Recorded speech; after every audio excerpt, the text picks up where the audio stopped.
मुक्ता,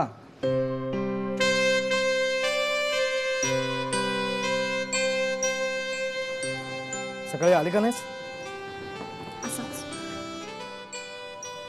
मामाच्या बोलण्याने चिडली आहेस. राकेश प्लीज तो विषय नको. माझ्यावर रागवली आहेस? विचार करते. कसला? होकार बदलण्याचा?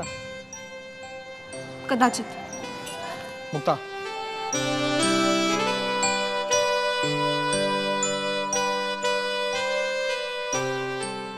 वेडी आहेस का तू? माझ्यावर विश्वास नाही तुझा? मुक्ता बोल ना काहीतरी. असं काय करतेस? हा काय मग पोलिसांकडे गेला होता? सॉलिड मोठं समाजकार्य केलं नाही का? हो. तुझी काय हरकत? ए तू गप्पा बसा, मी ह्याच्याशी बोलतोय.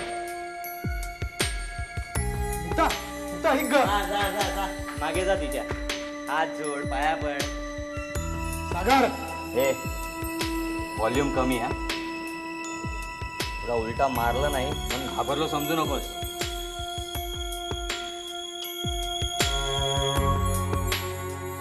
काय अजून मारणारच मला?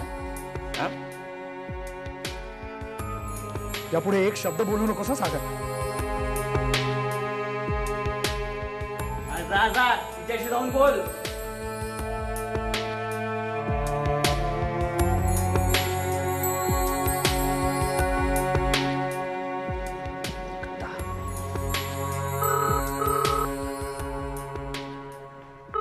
अगं मुक्ता फोन घे की.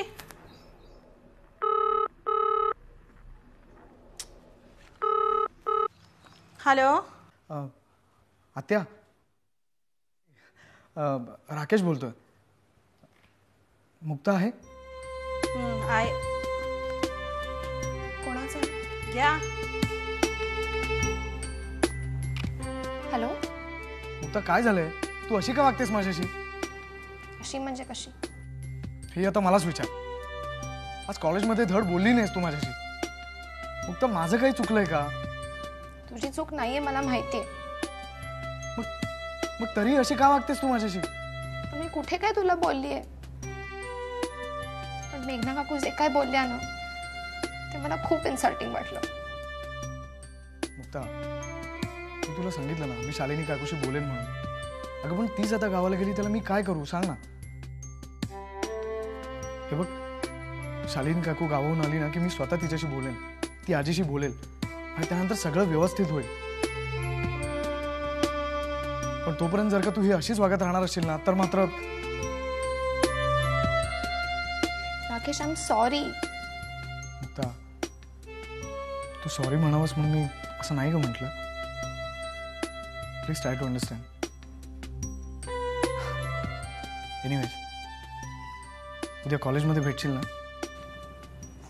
हो, पण तुझा राग गेला तरच. तुझ्यावर शक्य आहे का ते? गप्प बस. ठेव आता phone. Thanks Mukta, thanks so much. Bye.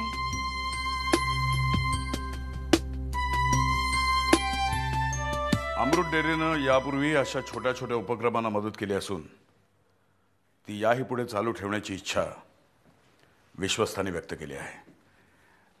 त्यानंतर आभार वगैरे मान आणि ते पत्र समाप्त करून आजच्याच टाईप करून घे. कळलं? प्रिंटआउट आज निघाली पाहिजे. Okay sir.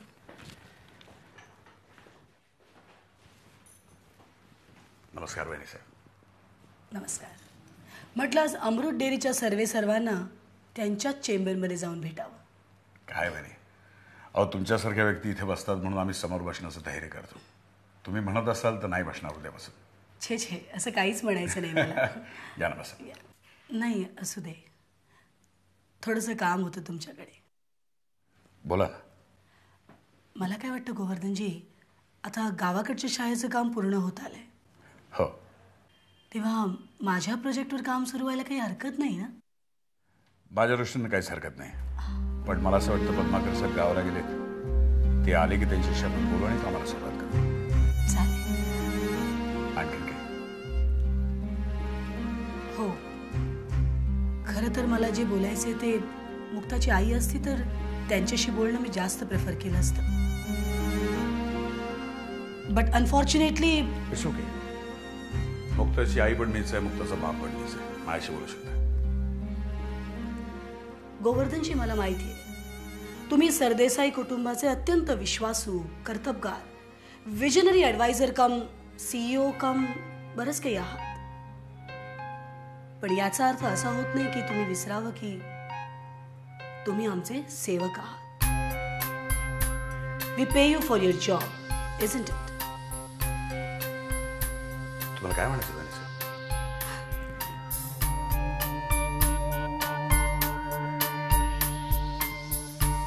गोवर्धनजी, आम्ही समोरच्या खुर्चीवर बसायचं सौजन्य दाखवतो त्याचा गैरफायदा घेऊ नका. मला वाटतं तुम्ही हे विसरायला नको की तुम्ही माझ्या सासऱ्यांचे आश्रित आहात. तुमची मुलगी मुक्ता हिच्यावर मासाहेब, शालिनी वहिनी प्रेम करतात आणि म्हणूनच, फक्त म्हणूनच ती आमच्या घरात वाढली, मोठी झाली. पण याचा अर्थ असा होत नाही की तिने सरदेसाईंच्या मांडीला मांडी लावून भलती सलती स्वप्न पाहा. काय ना की ही स्वप्न कधीही तुटते आणि एकदा का ती स्वप्न तुटली की तुमच्या मुक्ताला खूप त्रास होईल आणि तिला झालेला त्रास तुम्हाला बघवणार नाही. एक्सक्यूज मी वेनिसी, पण मगाशी मी सौजन्य या शब्दाचा जो उच्चार केला तो व्यक्तिगत नव्हता, हे तुम्ही लक्षात घ्या.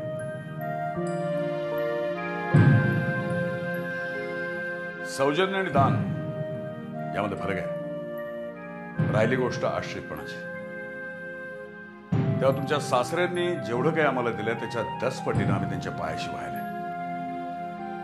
याचा हिशोब त्यांनी आमच्याकडे कधी मागितला नाही आणि दुर्दैवानं आमच्यावर देण्याची वेळ कधी आली नाही. काय तुमच्यासारख्या घराणे बघून नाती जोडणाऱ्या व्यक्तींनी हा प्रश्न विचारला म्हणून सांगणं भाग पडले होते. गोवर्धन, रिलॅक्स व्हायचं. काय लग्नाच्या व्यवहारातून नशिबाने एखादं चांगलं घराण्यात पत्रात पडू शकतं, पण त्याचे संस्कार मनपूर्वक शिकावे लागतात, अनुसरावे लागतात. जमल्यास अजूनही शिकून घ्या.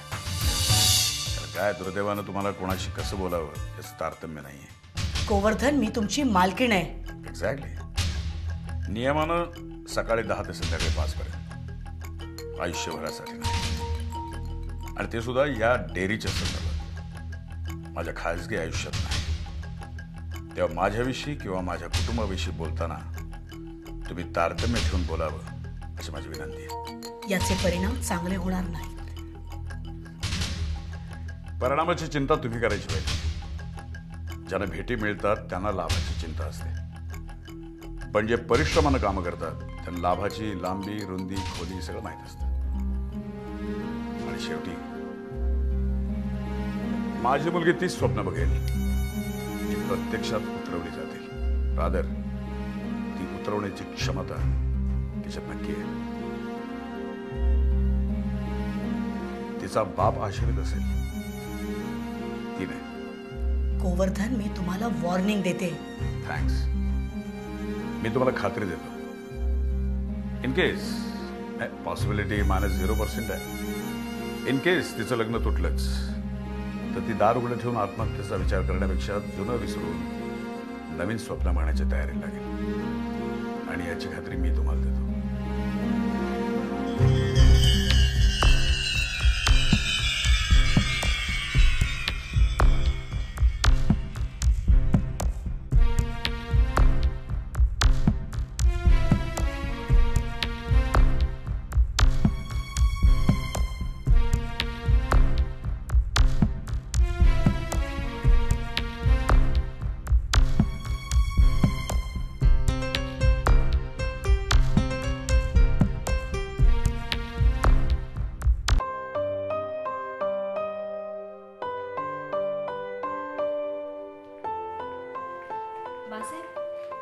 एक विचारायचं होतं. विचारा. मुक्ताताई 2 दिवस शिकवायला येत नाहीयेत. निरोप आलाय की आम्हालाच त्यांच्या घरी बोलवलंय. त्यांच्या घरी? वय. अरे हो, 2 दिवस फुलं पण घेऊन आली नाही ही मुलगी. पण तुम्ही सगळेजण कशाला जाताय गोंधळ घालायला तिथे? कुणीतरी एकाने जा ना. तुम्ही हरिकाकांना जाऊ दे, कळलं? गुड मॉर्निंग पप्पा. Good morning. थँक्यू.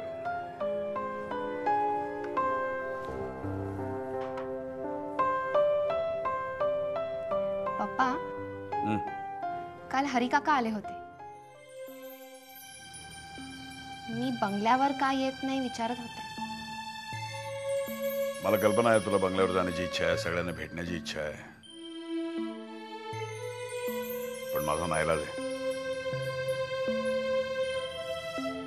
पण पप्पा हे बघ बेटा, आयुष्यात स्वाभिमानामध्ये कधीही तडजोड करायची नाही. जगायचं तर स्वाभिमानाने, कळलं तुला?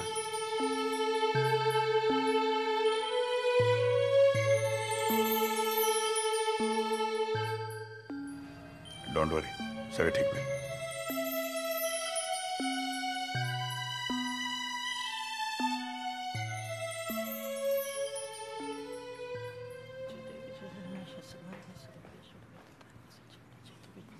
प्रसाद हे काय गेली कुठे तुझी लेक?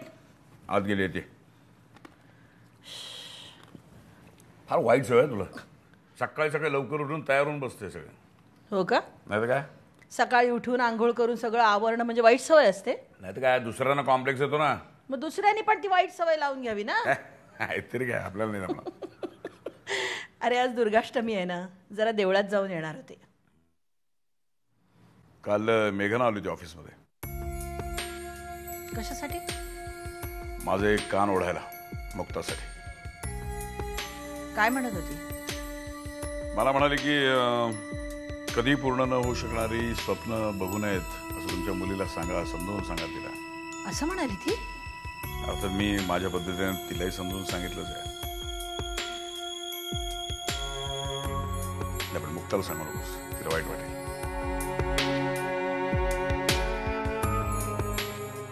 ए मुक्ता, शालिनी काकू कधी यायच्या? मला नाही माहित. तू पण नाणी, मोबाईलच्या जमान्यात तू कसली वाट बघतेस आता? पटकन एक STD लाव ना. ओ आय एम सो सॉरी. तुझं मोबाईलचं तर काही जमत नाही. हे मला एक सांग, पाहिजे तिथे कसं जमलं बरोबर तुझं? सांग ना प्लीज, मलाही शिकव ना जर. किती रूपा बा, काय झालं? काय ग, तू का रडतेस? जोशी सरांनी वर्गाबाहेर काढलं, स्लीवलेस ड्रेस घातला म्हणून. काय? अरे सरांपुढे कसली कमाल आहे. त्यांना कधीपासून ड्रेस कोडची गरज वाटायला लागली? त्यांचं म्हणणं स्लीवलेस ड्रेस घातल्याने पुरुषांची आणि मुलांची नजर वळते आणि रेप केसेस होतात. वा, सरांचं पण लॉजिक अफलातून आहे. खोट पुरुषाच्या नजरेत आणि दोष ड्रेसला. नाही, हे म्हणजे सरळ सरळ मुलींवर नियम लादणं आहे.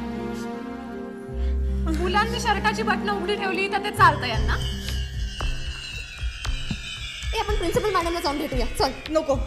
नको, त्यांचाही व्ह्यू तसाच असेल. नको. मग असं करूया, नंदिनी मॅडमला भेटूया. त्यांचा व्ह्यू नक्कीच असा नसेल. चल. ओके, चल. थांब. कुठे होतास तू आज दिवसभर? तुला माहितीये जोशी सरांबरोबर खूप भांडणं झाली. कळलं मला. पण काय ग, फायनली काय झालं? काय होणार, नंदिनी मॅडमनी एकदम व्यवस्थित प्रश्न सॉल्व्ह केला आणि रूपाला क्लासमध्ये बसून दिलं. गुड. चला, म्हणजे तुमच्या महिला आघाडीचा विजय झाला तर. म्हणजे ऑब्व्हियसली तिने बरेच कपडे घातले असणार, राईट? अरे स्लीवलेस घातलेलं, त्याच्यात काय एवढं? आणि उद्या हे लोक म्हणतील सगळ्यांनी केस वाढवा, 2 वेण्या घाला. आम्ही काय सगळं ऐकायचं? आणि who are they to tell us काय घालायचं काय नाही? एकदम क्रॅक्ट आहेस तू. फक्त तुला माहितीये, आजकाल आमच्या सागऱ्याची माझ्याबद्दल तक्रार असते. कसली? हीच की आजकाल त्याच्यापेक्षा मी तुझा जास्त विचार करतो, तुझी जास्त काळजी करतो. आता त्या बिचारायला काय माहिती ना माझ्या काळजीचं कारण. तुझी शालिनी काकू कधी येते? अच्छा, माझी शालिनी काकू म्हणजे तुझी कोणीच नाहीये. ठीक आहे, सांगतो तसं मी तिला. खरं तर ती माझीच आहे. आता तिच्याशिवाय आहे तरी कोण माझं तुमच्या घरात? अच्छा, दुसरं कोणीच नाहीये बघा. मग रात्रभर तुझा विचार करत दूर चंद्राकडे बघत असतो ते काय उगाच? हा, कळलं. चल आता. अरे काय करतोय काय तू? आपल्या दृष्टीने या वेळेला जग कसं दिसतं ते बघतोय.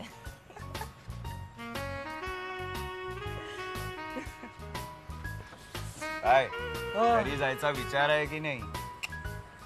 अरे चक्क काय घरी जायचंय की विचारच नाही या? अरे हसतोय काय तू? नाही, मी जरा वेगळाच विचार करत होतो.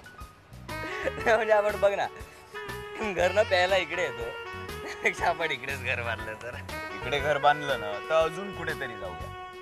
हा, म्हणजे आपण जाऊ तिकडे घर किंवा पिऊ तिकडे घर, अशी आपण एक स्कीमच काढूया. का रे? पण आपलं नक्की घर कुठे असणार? ज्या घरात आई असेल ते घर. करेक्ट, आई पाहिजे.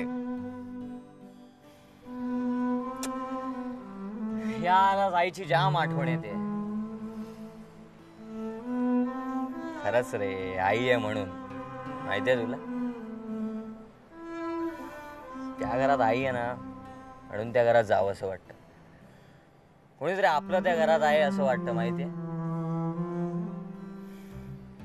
नाहीतर त्या घरात आहे कोण दुसरं. मी कधी रात्री अपरात्री घरी गेलो ना तरी आई जागी असते, माहिती. जेवायची थांबलेली असते माझ्यासाठी. 1000 वेळा सांगितलं तिला, कशाला थांबतेस जेवायची, जेवून घे ना. पण नाही, ऐकतच नाही. आता सुद्धा जीवा सोडला ना तर कोणी जागा नसेल घरी. सगळे मस्त झोपले असणार खाऊन पिऊन. कोणाला काही पडलेली नाही रे. मी जेवलो काय नाही जेवलो काय सारखंच. म्हणतात ना, या जन्माचं या जन्मातच भोगावं लागतं. तसंच आहे. मी कधी आईची पर्वा करत नाही म्हणून दुसरं कोणी माझी पर्वा करत नाही. ए, आता उगीच रडू वगैरे नको. हा, सरळ फोन लाव आणि बोल आईशी. सांग तिला लव्ह यू मामा. नाही रे, दॅट्स नॉट पॉसिबल. ती खूप भडकली आहे. तो रूपाचा लोचा झाला ना म्हणूनच न सांगता गेली आहे गावाला. तिला कसं कळलं? ती खबरी नंबर 1 मुक्ता प्रभू